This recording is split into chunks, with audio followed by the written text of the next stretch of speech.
Washington's clear-thinking headquarters. The Morning Majority, 5 to 9 on 630 WMAL. 637 on WMAL. Brian Eben, Mary Catherine Ham from the Daily Caller in the house this morning. Lanny Davis joins us now from the White House Counsel, of course. Morning, Lanny. Good morning. So we talked early this morning. Newt Gingrich is officially in. I want to get your put your political liberal hat on. Okay, are you cheering the fact that Newt Gingrich is in the race, or are you a little bit worried that Newt Gingrich is in the race? Well, I hope Newt forgives me for this because it's probably going to be the death knell of his candidacy. But he's actually the smartest, probably most capable and talented Republican in the field. He's got a bad Newt and a good Newt, depending on which side of the brain he's talking. But I think the good Newt is really smart, really balanced, really capable of listening to other people, and a great leader, a truly capable leader. So, sorry, Newt, you're probably going to now lose among your right-wing Republicans, and people here I said nice things about. Are you playing a Jedi mind trick on us, or you seriously believe it? Now, but my question, though, is do you think that he has a chance to actually win? Yes, because he's really the smartest, most capable politician in the entire field. I think Tim Pawlenty and Mitt Romney are the two Republicans Democrats fear the most. For sure, they have the best ability, especially Pawlenty, to reach out to the center and independent voters. But I think Gingrich is the smartest, most capable politician in the field. All right. I don't think we talked about this last time, but the decision by the White House not to release the photos of Osama bin Laden, do you think that was a smart move, especially with some members of Congress who saw them yesterday, and they say, there are a couple of them that you probably could release? The only purpose in releasing them is to prove the guy's dead. Even Al-Qaeda and his family have acknowledged his death. So what's the purpose? I just see no purpose other than the gore pleasure of hating this murderous thug and wanting to see his face bloodied up with a shot in the head. That's really not enough. I mean, that's not a bad reason. It's just not enough to override the Joint Chiefs of Staff and the Pentagon and the Department of Defense, who oppose this because of men and women in the field. So which one of us is going to second-guess the Defense Department? Not me. It just seems to me like a general transparency issue, and this sort of idea that, Jim Inhofe gets to see the pictures, but you children cannot. I mean, it feels bizarre to me. Again, are you ready to second-guess the Joint Chiefs of Staff on this? I certainly would like to see them myself because I hate the guy and I want to see his bloody mug. It'll give me personal pleasure, but it's just not enough to override the Joint Chiefs of Staff. Did you see, now there was a Zogby poll out that said 1 out of 5 were likely voters, right, Mary Catherine? Right. Likely voters are not sure that Osama bin Laden is dead. So, I'm joining the crowd. I'd love to see him. My question is judgment, not whether we have emotional desire. Of course we all do, because we hate this murderer. Right. And we'd love to see this bloody mug, but the question is, does it put men and women in the field in danger because of some fanatical reaction that occurs among these other murderous thugs? So it's just not enough for the pleasure syndrome for us to risk that. But look, I do agree there's an inconsistency.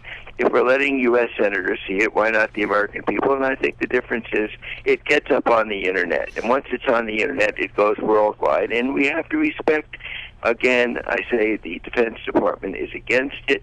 And I think Barack Obama to second-guess his Joint Chiefs would be very tough for any president to do. All right, liberals have been, chomping the bit for a long time to get out of Iraq. Now that we have we have killed Osama bin Laden, because we agree that he is dead, even though we haven't seen the pictures yet. Is it time to get out of Afghanistan, Lanny? Yes, it is. I said that a year ago. I support Barack Obama very, very strongly for re-election, but I think this could be Barack Obama's Vietnam. He chose Afghanistan as his war of preference during the campaign, and I think he did his best. It is now time. Not one more life is worth saving to prop up Karzai. Not one.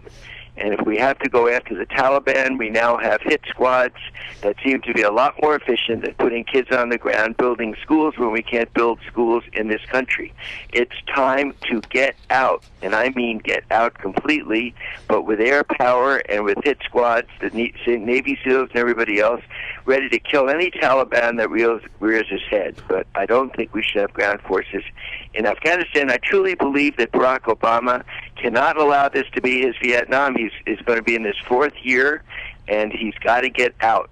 Out totally. You brought up the term hit squad. All right, I just want to make that clear that you brought that up. Now, here's something that we've been talking about for quite some time, and we can't quite figure out. The policy of this administration is enhanced interrogation is bad, but you can go in and shoot somebody and just kill them, and you can also use Hellfire missiles, from drones and blow up houses and just, perhaps there are innocent people in those houses and just kill everybody that's involved. That policy doesn't make a whole lot of sense to me. Does it to you? Well, there's a gray area, and gray areas don't make sense depending on whether you're saying on the one hand or on the other hand. The gray area is combat, war, and with a stateless enemy.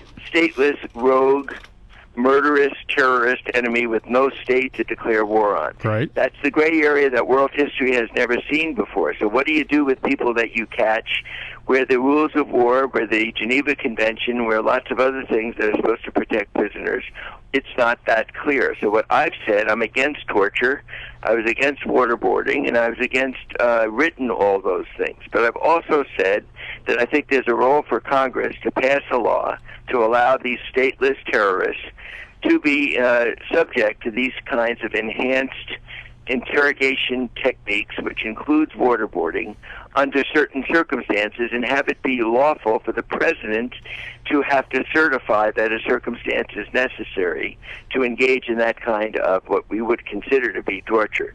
But I am against torture. Our armed forces are against torture. But when it comes to terrorists who are stateless, who won't follow the rules of war, then I think the rules of combat have to be changed by Congress.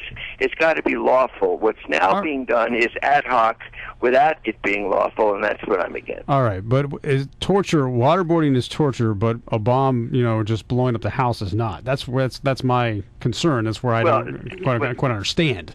Look, it's as we both agree, it's a gray area. When you drop a bomb from 50,000 feet in the middle of Vietnam or in the middle of Afghanistan, there's some kind of war powers resolution that allows you to do that, but you're still killing innocent civilians. So this is a gray area of when war is war, when you're allowed to kill people, and when war is a gray area, when you can send in the Navy SEALs to shoot Osama bin Laden. God, people do that. I apologize.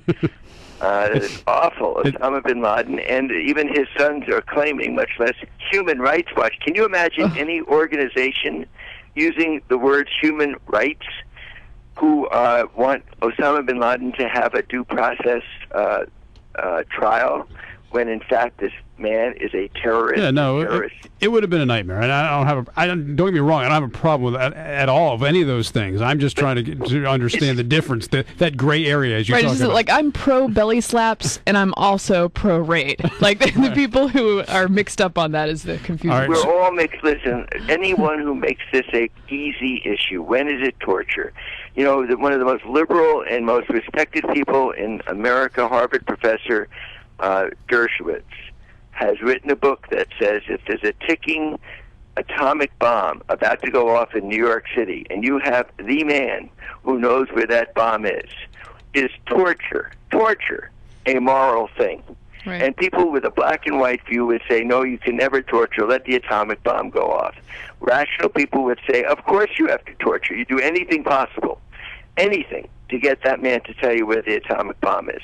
So this is a difficult area, and these idiots on the internet who take a black and white view, torture versus non-torture, aside from defining what torture is, I said waterboarding under the U.S. congressional definition is torture, and we need to pass a law to give Congress specific delegated authority to the president to decide when to use torture, if not ever, when to use it against terrorists. All right, Lanny, change the column to Purple Nation to Gray Nation. I think that would be the new move forward. We'll talk to you next week. Thank you. Lanny Davis here on W.